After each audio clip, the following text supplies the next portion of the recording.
Hello everybody, and welcome back once again to Let's Play Tyranny. Right, so here we are in the Old Walls Central area, having in the last session defeated a rather nasty being down here by the skin of our teeth, mind you, but nonetheless, we were victorious, which is the main thing.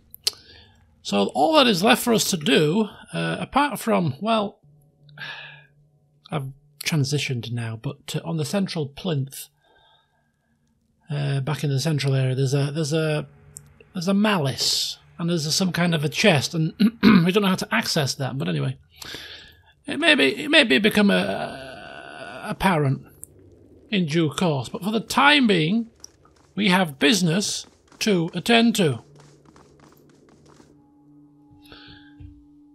In fact, this is exactly what I'm talking about. This is the plinth that you can see in the loading screen.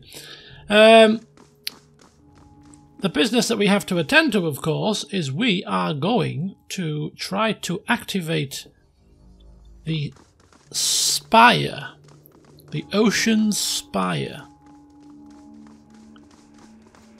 We now have the charcoal rubbing that we need of the ocean spire. So there's the pattern. Commit it to memory.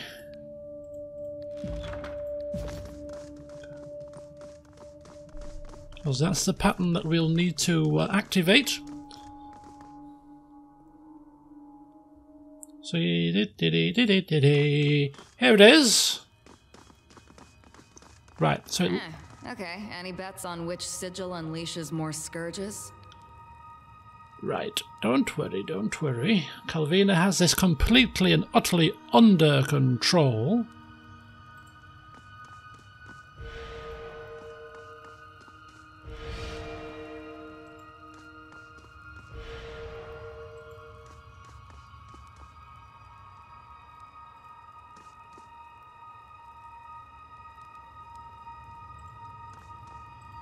Right.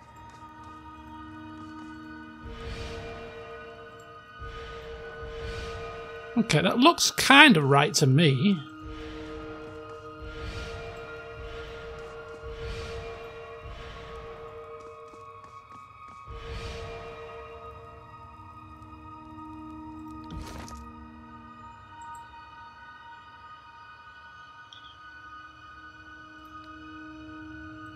So we've got a triangle.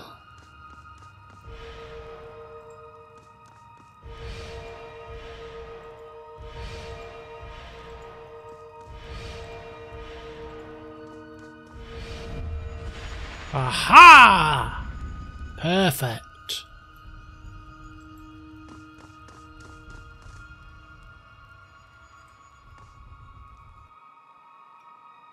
Well done, Calvina.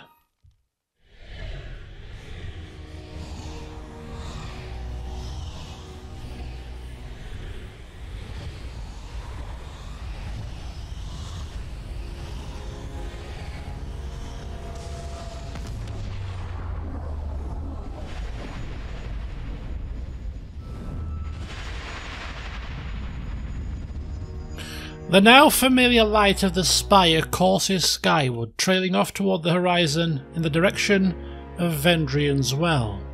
You feel the ground beneath you fall away as you give in to the warmth of the energy surrounding you. The ocean spire in the Bladegrave feels weathered and battered, like a flag that has whipped in the high winds beyond its intended duration. Perhaps in spite of this, the connection formed with Vendrian's Well is strong. Almost overwhelmingly so. I was at the front lines during the devastation of Stalwart. From on high, the realm feels less significant. There was a running wager at the Vellum Citadel. How far southwest can one sail before reaching the end of the ocean? From here, I guess forever is close to the right answer. At least we're spared the worst of the grit from up here. War kicks up a lot of dust, if the Bladegrave is any indication.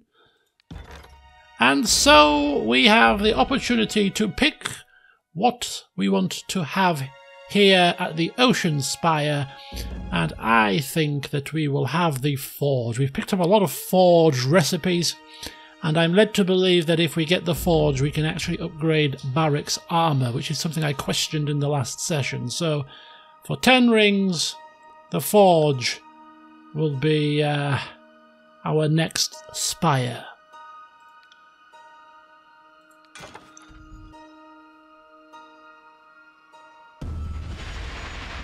And so we have it. Forge completed. Speak with Graven Ash. Ooh. Why would we wish to do that? Because he wants to see the artifact. Does he now? Well, he'll have to wait. We got things to do. Okay, so first of all, I suppose what we will do is we'll take a look at the forge here that is now just popped up nicely on top of the tower here, and then we'll probably speak with some companions, get a little bit of chitty chatty done, and then we'll look at the upgrade stuff. So this is going to be a bit of one of those kind of slower paced sessions, but yeah, let's take a look around with Calvina here. So you got some forges. I got it. You have got some lootable stuff here. Sigil of Piercing, an accent.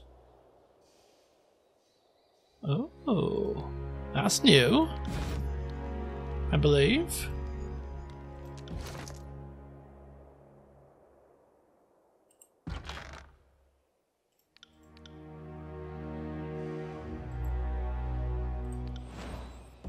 Sigil of Piercing.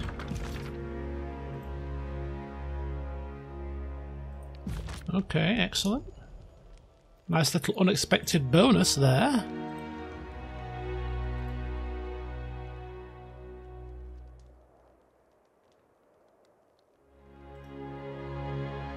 So look over the edge.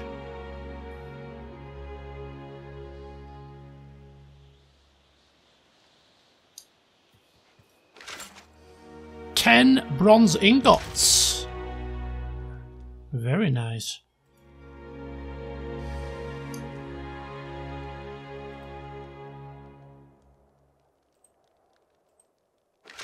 And 10 iron ingots, also very nice.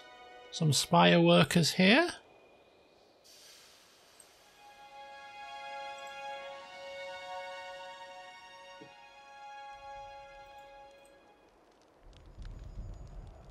Alright. So what can we do here? Oh, hidden goodies. A ardent bronze sword. Let's have a look here. Is it good for him? Yeah, okay, not really.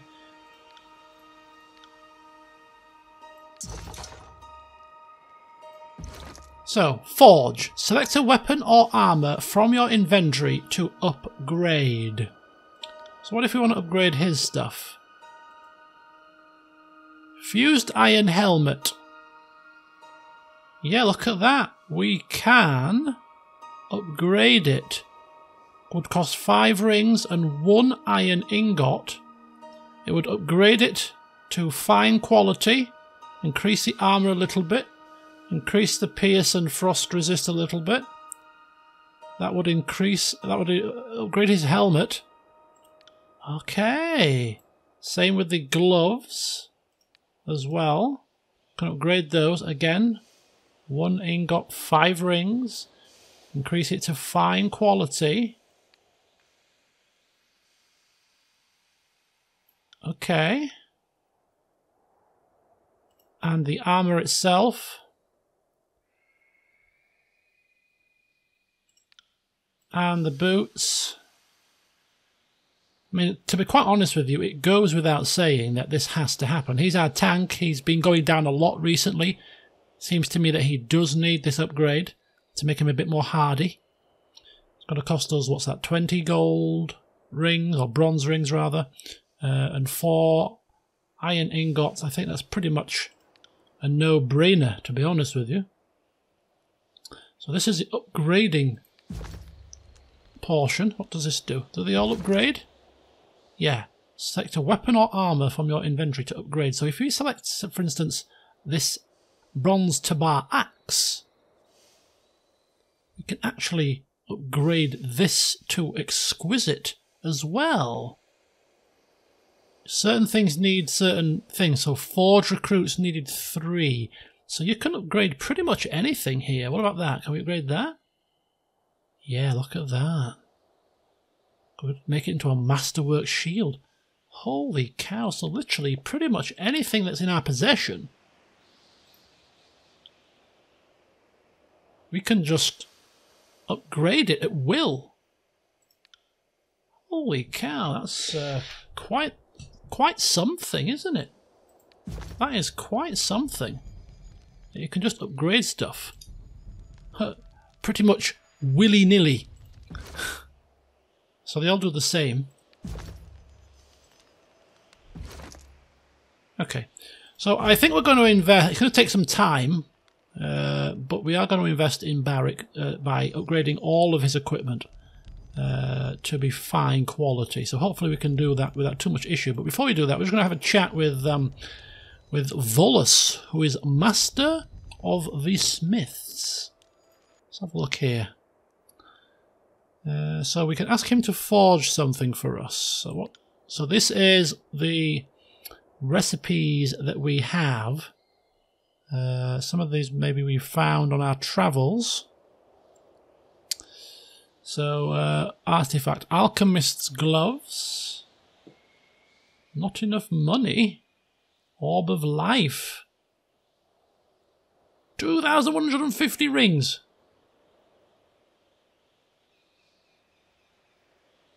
This could be pretty good for Lantry. We've got commander's plate, elegance, which is a spear, enchanted cloth slippers, nightwalker's boots, shadow strike, pride of the forgotten, shield, simplicity, a staff, +5 to all magic skills, requires 15 bronze rings and 3 bronze ingots, 1 recruit at the forge required, Shorefoot scale, twice forged bronze shirt, thief's bravado. So some pretty decent weapons here. Silken gloves,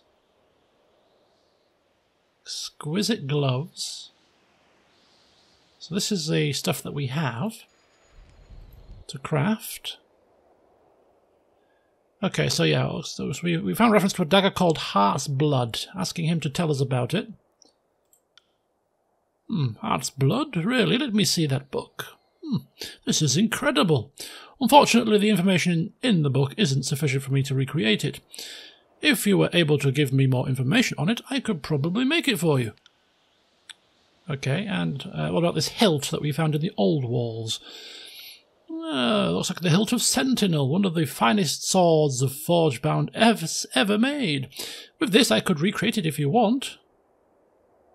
And some more things. Basically, just handing you over all the stuff that we've found. So some plans and metal in the old walls. Scorn. And this helmet from the Rust Canyons. Hawkeye Elm. Okay, so now they should be added to the list, right? Oh, you can research Heart's Blood if you have access to a library. Sentinel can be created with access to a Spire Forge. Hawkeye Helm, that's been added. Scorn. It's a javelin. Can be created. Yep, we've got that.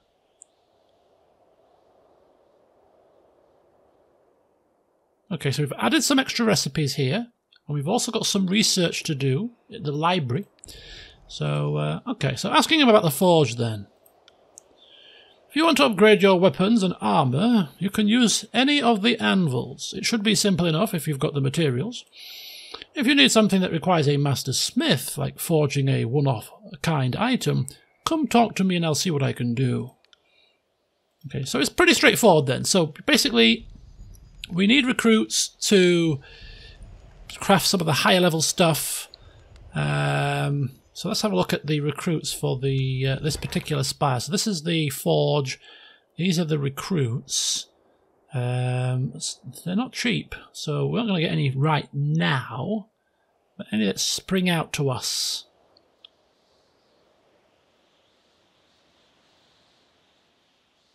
Bronze ingots could be useful actually, so Thantos, Master of Brazing, could be useful.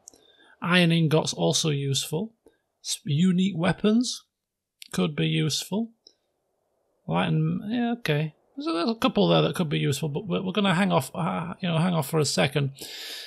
Let's see what we can do with Barrack. The very first task of the forge is get Barrack some equipment upgrades. So let's see what we can do here. So helmet, upgrade time, rings and ingot. Nice. Now to get him to the next level, which would be superior, we need 1 recruit, 2 iron ingots and 10 rings. So we'll do that next time, but we'll just get him upgraded everything at least once. Okay, and that one. And that one. Excellent. So now all of his armor is now being upgraded to fine quality. The next level is superior quality. We do have enough iron ingots. It would be 2 and 2, which would be 8, and it would be 40 rings, which we have as well. But we'll just hold our horses for the second. We'll sell some of our wares at the next merchant that we can find. See how much we've got in the kitty, and take it from there. But actually, speaking of that, if we are running low on iron ingots or bronze ingots, then perhaps that we better get the recruit to enable us to get them. Provides bronze ingots, iron ingots. Okay, let's get him. Let's get him. 42.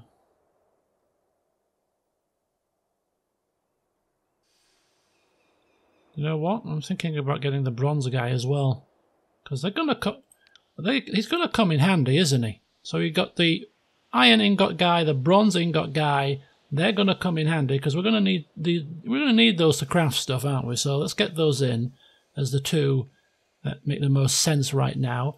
We're gonna be able to sell quite a lot of our wares and top this total rings up in next to no time at all. But anyway, while we're here on top of the spire, I think what we want to do actually is just go across to the other spires to see what the crack is, to see what's going on, see what else we can get from them. Any upgrades, any updates? We know that we've got 13 new items in our library since we last was there, so let's go spire hopping and see what else we can find on our little collection. So let's zoom out. Yeah, this should be, that's the mountain spire, that's the sunset spire. Let's pop to there. Quick 15-minute teleportation to our library.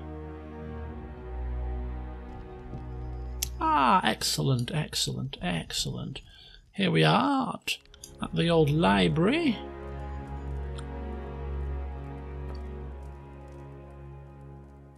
So I've got a few people to talk to here. I can never remember who's who. So this is the Sage Nera, Sage Garrus, Philia. Okay, what's the status of the research? Okay, great progress has been made. So they have made a recipe for Azure Bell. We need the infirmary upgrade for that, and 12 scrolls, so very good indeed. want you to research something. Artifacts?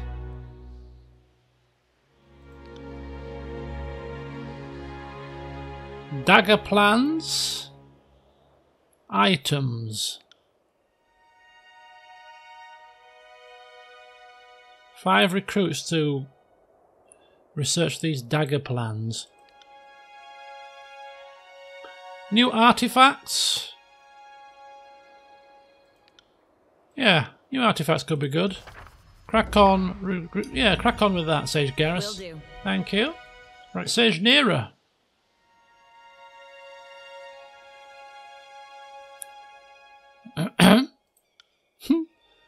Her eyes shoot open with panic as she utters a quick incantation. Your vision blurs and suddenly there appears to be several copies of the sage standing about, looking at you with anxious expressions. Some stand ready to fire off an additional spell, while others fiddle awkwardly with their garments. What are you doing here? They all yell at once. Fatebinder Calvina at your service? Oh, I'm afraid I only know you by description, and they didn't exactly get it right. A moment's patience. The sage waves her hand and dispels the copies, which spread apart like mist, until the breeze carries them all away. That's better. You have to forgive me. It's an old defence mechanism against the lechers who ran the Vellum Citadel. Okay, so what are we training in here? Grave Light and Illusions. So she's the trainer for Grave Light and Illusions. None of which I need right now. Where's Philia? Bend the elements, shall we? Training in law? Thank you. Much appreciated. The rest of it we're not that fussed about. She can only train us to rank 75. Which is exactly where we are. Right, okay, who's next? Spire Workers, Velus. What's Velus doing? Okay. Doesn't have anything for us at the moment, probably because we picked them up from Sage Garrus. And Irina sells some stuff. Oh, which means we can sell some stuff to her. Exceptional Sigil of Precise Action. Greater Sigil of Limitless Boundaries. I've heard of this. Greatly increases the area a spell affects. No, it's not this one I heard of. It's not this one. Oh my god! I didn't see all of these. Sigil of Marking. Sigil of Rapid Casting.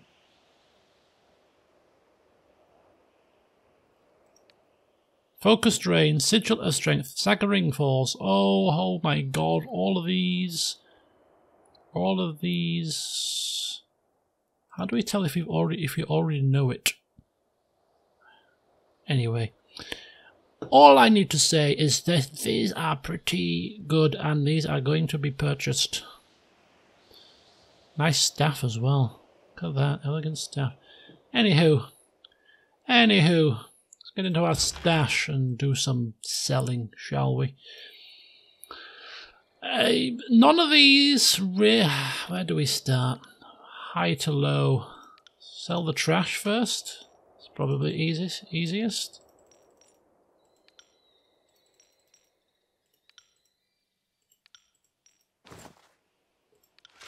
I mean, look at that. That's already, you know, 1 iron ring, 31 bronze, and 78 copper rings, and that's just the trash. It's not trash, really. There was bloody loads of jewels in there. But yeah, if you sell some of these repeats, even if you don't sell all of them, we could just sell the repeats to start with. I mean, we'll get a bit more picky a bit later. But to start with, yeah, that tops us up really nicely, and almost makes me think we could get Barik sorted with the rest of his upgrades to superior level, given that we've just come into a little bit of coin. Okay, so we might have to come back off camera, do a little bit of extra shopping and maybe a bit more work with some of these spires. Okay, let's have a quick blast to the next one, because we have one item here since our last visit to the mountain spire, so let's go check that out. Okay. So shoot across.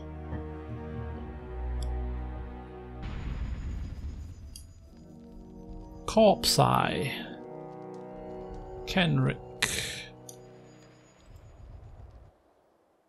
Well, if it ain't the big bad boss come to take a look at my wares, handpicked from the finest of battlefield corpses, I can assure you.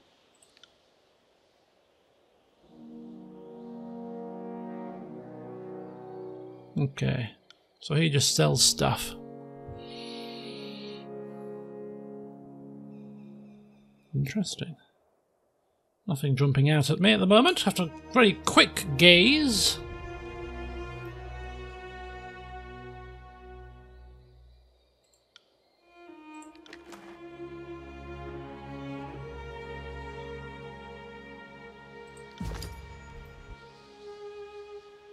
So he just had literally that one item that we had available was a weapon that he provided for us, which is fine. Got that, a nice fire pit, sleeping bedrolls, some food supplies, a nice place I'd suggest to rest our weary heads for 8 hours. Of course we would, yes, of course we would. And whilst we rest our weary heads, let's take some time to converse with our party. It's been a little while. Let's see if there's anything that they have new to say. We'll start with Barrick. My Lord Binder, you have something which requires my attention? What can I do for you?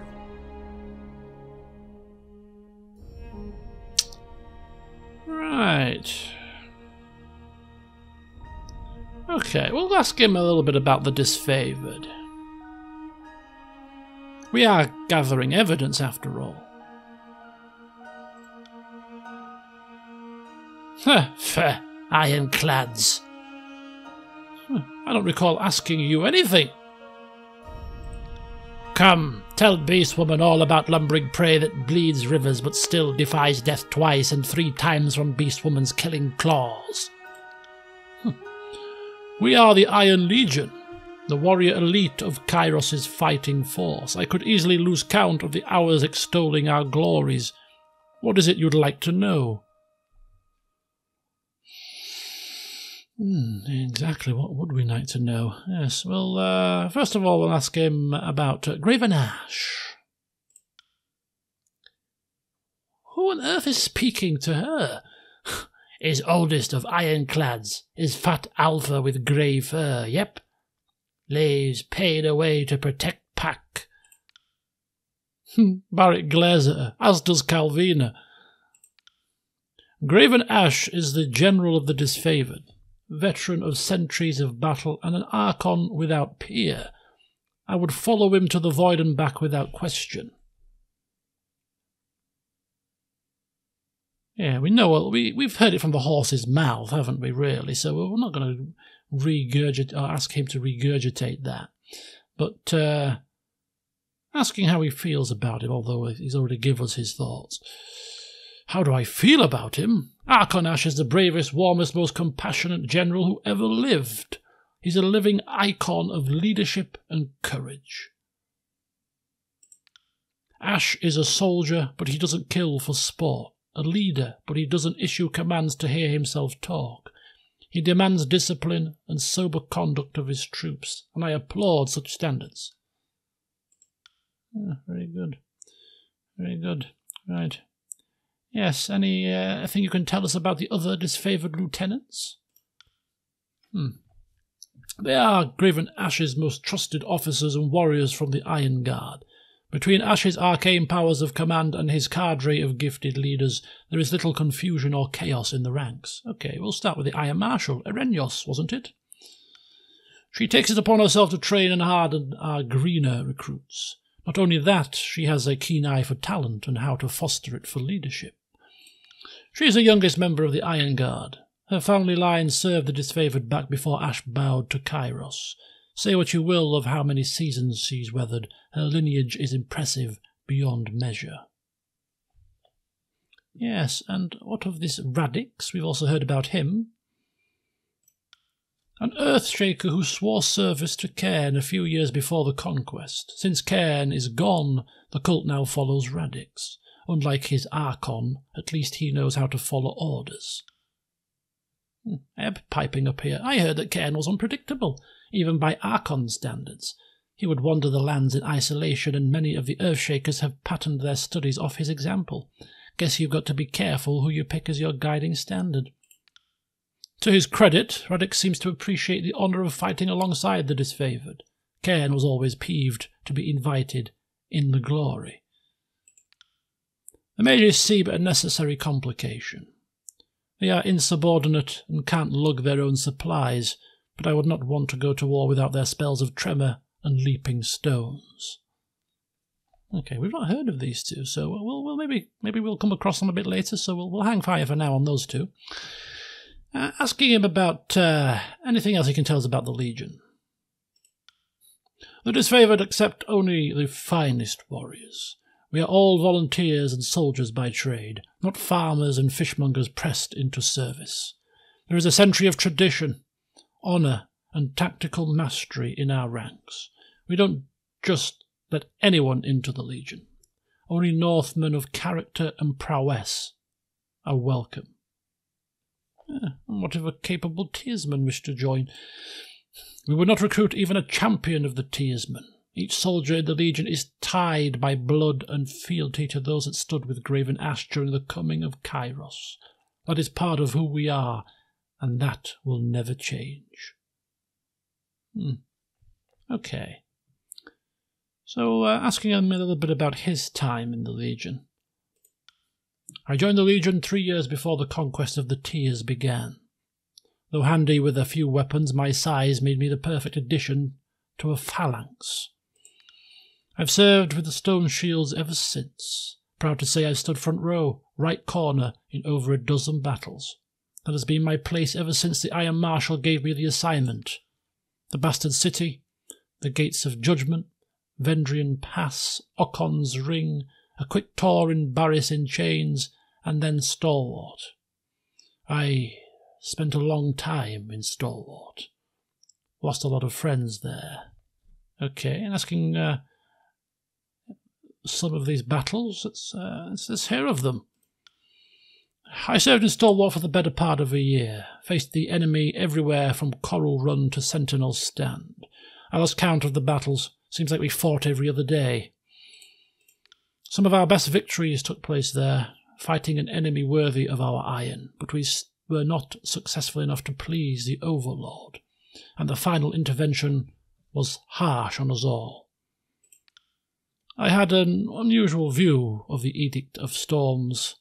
Kairos' judgment left its mark on me, yet considering how we fought at Stalwart with the skill and honour of legend, only the Edict is remembered. A shame.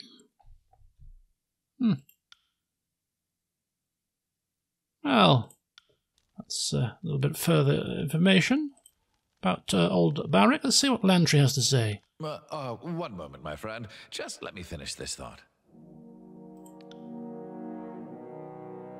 Of course. How can I help?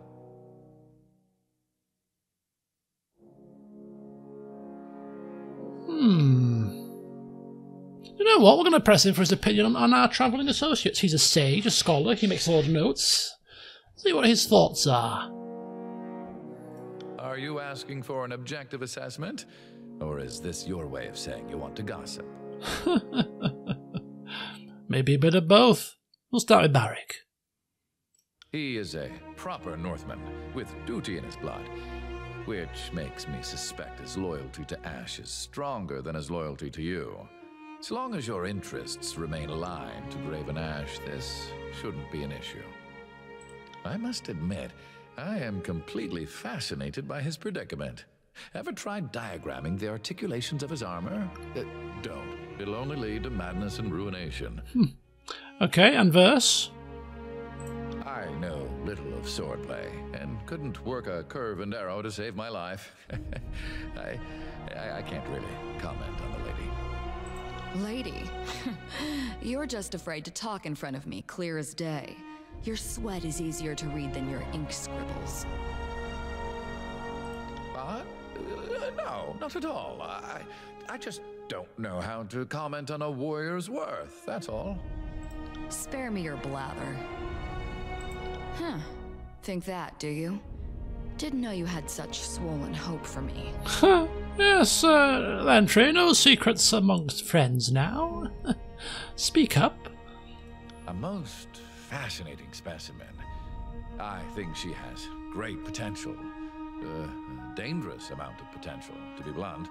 The Scarlet Furies are the fighting elite of the Scarlet Chorus, and that means floating to the top of a sea of blood and chum. We should consider ourselves lucky to have her on our side, with her weapons usually pointed away from us. Indeed. Right, let's have a little bit of his thoughts on the companions that we don't know so much about because they don't travel with us. Good tidecasters stay underwater. Kairos did the Tears a favor by erasing those moon howlers from history. A shame one of them escaped justice. Oh dear, doesn't like Ebb then. I like that I make you this agitated.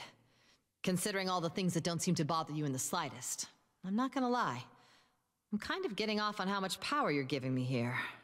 Oh, and then there's your coquettish act whenever someone calls you on your teeth. I'll be the one ready to tangle when, not if, you decide to pounce. Oh, well, Lantry does not like her at all, which is interesting. Okay, what about Siren? As a chronicler of history, I am most honored to have the chance to travel alongside a luminary. I can write down her speech word for word, letter for letter, and proclaim it back, but yet the words lack her charm. This supports my hypothesis that her power manifests by the actual sound of her voice, and less of the particulars the words chosen. Fascinating. So, if I'm hearing you right, you're saying my words have no weight or significance, and it's simply my magic that makes me powerful. I've got a song for you, Lantry. Do you want to hear it? What? It's high praise. Okay, Kills in Shadow. Aggressive, homicidal, and best kept on a long leash with a longer whip. I'm a poor judge of beasts. I've known so few, and none resemble the scribes and scholars to which I'm accustomed. But there's a blunt honesty to her that I rather enjoy. She wants to bask in your power and makes no excuses for the self-interested nature of her loyalty to you. Such refreshing transparency is rare in humans. Okay, that'll do for now, Lantry. Thank you for your observations. Interesting indeed. Let's have a quick chat with Verse, shall we? At your service, Fatebinder. What do you need? Okay, nothing new there. Let's go talk with Ebb first, because I seem to recall asking Ebb to do something for us.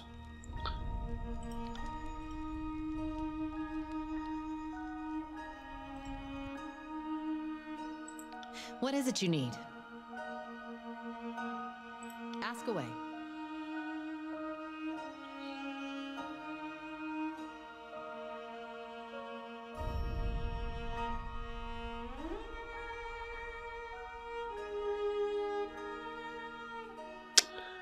Alright. Kind of intrigued as to what she has got to say about the Archons. Not entirely sure. Which is to say, there was a time I studied my enemy in great detail, but I've recently come to learn that much of my information was little more than lies and misdirection. But nonetheless, we still wish to hear it, starting out with the voices of Narat. The Archon of Secrets lives up to his name. If he weren't so loathsome a beast, I'd half admire his mastery of the magical arts. They say he knows all the sigils lost to history, but I've also heard it is said that all that stolen knowledge is why he speaks in his different voices. But in truth, I'm learning that most of what I know is just lies and misdirection, though I guess he'd be a poor Archon of Secrets if I had my facts straight. Okay, Graven Ash. Before the conquest, I assumed Graven Ash a harmless old man, an Archon in name only past his prime. I could not have been more wrong. Many have underestimated the great general by his age. Few of them have made the mistake twice. Ash is a remarkable general. He's led his tiny band of disfavoured on a nearly unstoppable rampage of the Tears, and he does not seem to win his wars with obvious displays of mystic powers, but with old-fashioned leadership and good soldiers.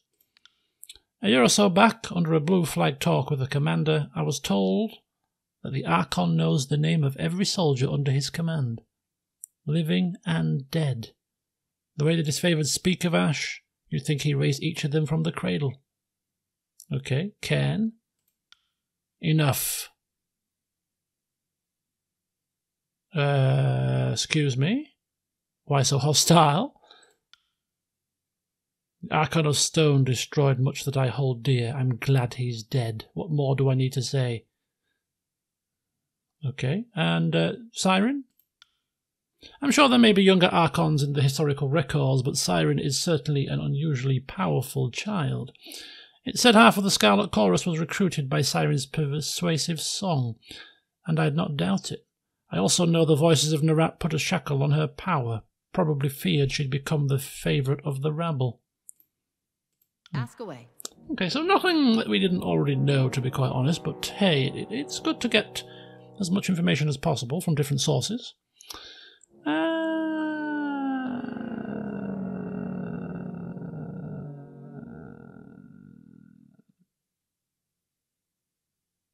That'll do for now.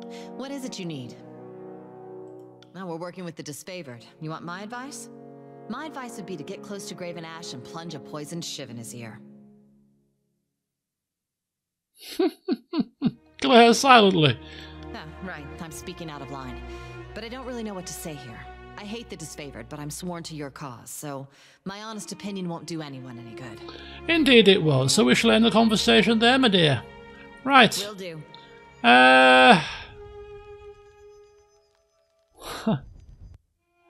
The beast woman squats on her haunches, back bowed and face tilted forward as she meticulously grooms between the long calloused fingers of one paw. A mauve tongue laves blood from her glistening claws. She glances up, a jerky, startled movement at your approach. But there's no fear in her, only reaction, instinct, only a readiness to strike. Fate Binder wants Beast Woman? Fatebinder wants you to bathe. You're stinking out my tower.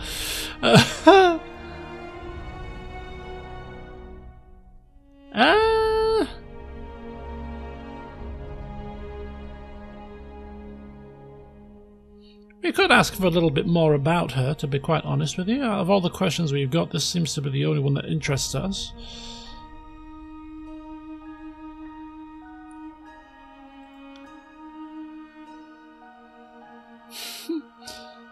She puffs her hairy naked teats out. Am best hunter. She boasts, scratching one idly. Am last of tribe. Tribe who killed king vipers, Alarion, and thorn stags extinct. Am alpha. Brood mother. Can smell earthblood like mystic. What else does Alpha to Kills and Shadow long to know? Interesting name. Best hunter is clever hunter. Stalk slow and soft. Pat, pat, pat. Silent. Strikes. Fast, fast, fast. Kills without hesitation.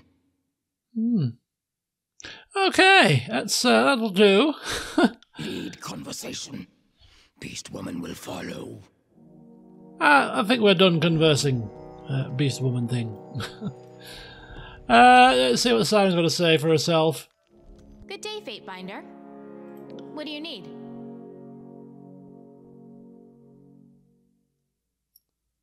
Okay, so we asked about edicts, didn't we? And things from, is it Meothis and you know, and Archons, and let's see, let's get her take on things. Ask what she knows about edicts. Anything I say will be a wild guess. That's why I'm with you. You seem to have a connection to the power of this land far beyond anything an Archon is capable of. It intrigues me. I want to learn what that is and harness it. Sadly, I don't have the magic needed to enact or break an edict. At least, in my current state. Maybe if you got this helmet off my head.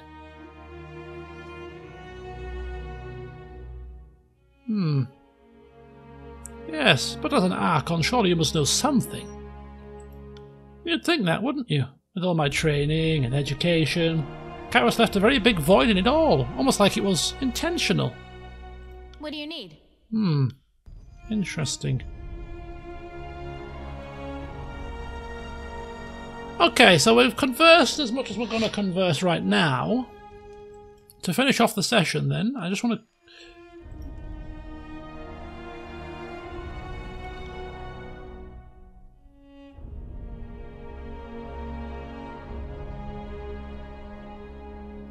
Okay, let's just see what we can do with this resonator here. Anything new since we've unlocked a couple more of the towers? Okay, so Calvina touches the sculpture once again.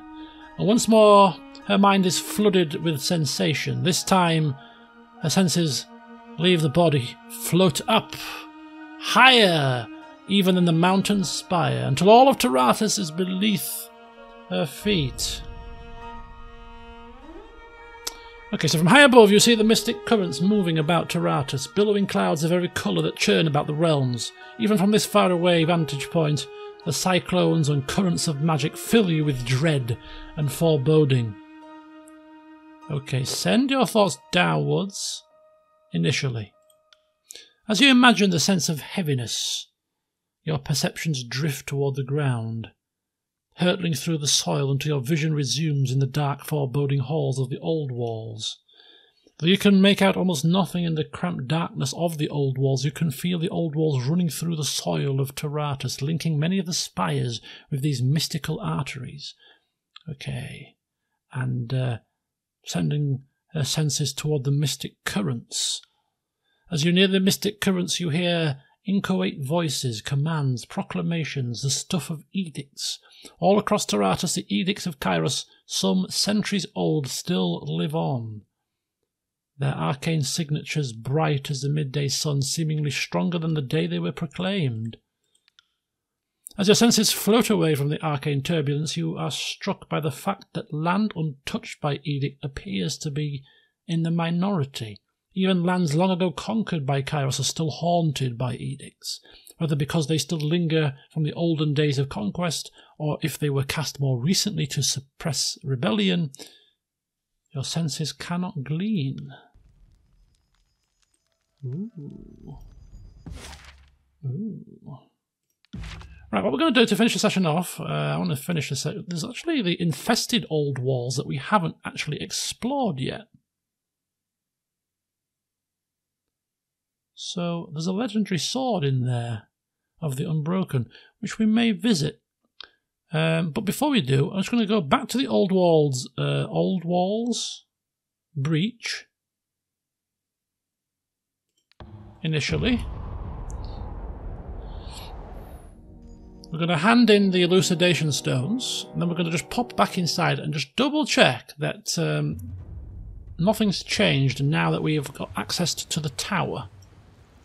So let's pop up here quickly. Here is Hieronymus.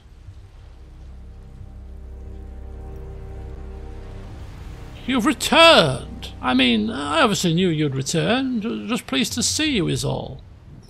Okay. What the hell is this?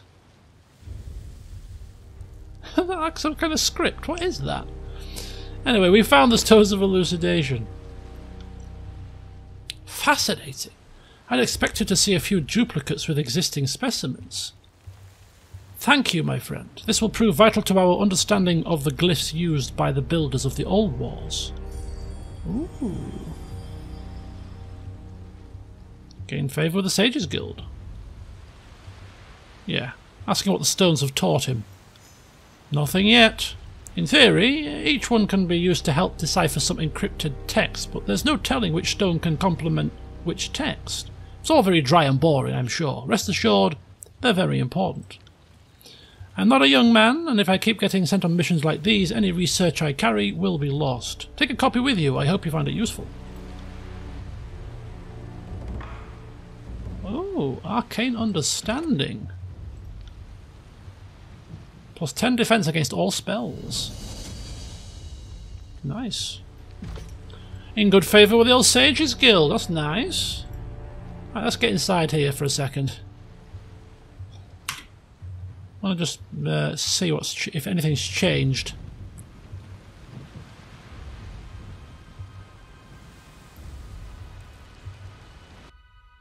Yeah, I want to access this central plinth.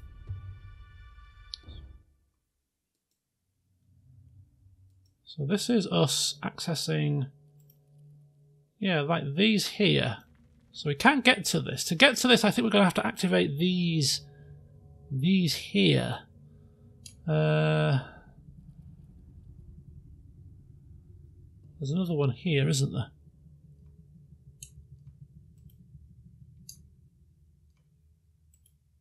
The crystal in the beacon is not responding to torch keys from these old walls. So I reckon, you know, I reckon that perhaps... Why is that? We can't get into that, can we? We need to open this to get into this. I reckon that the other old walls entrance, where the sword is that I've just highlighted before coming in here, I reckon there might be some more torch keys in there. So in the next session, before we head to Graven Ash to update him that we've got the artifact that we have looked out for, we are actually going to head into the other old walls entrance, the infested old walls, to see what's in there. But that'll be next time, so join me for that.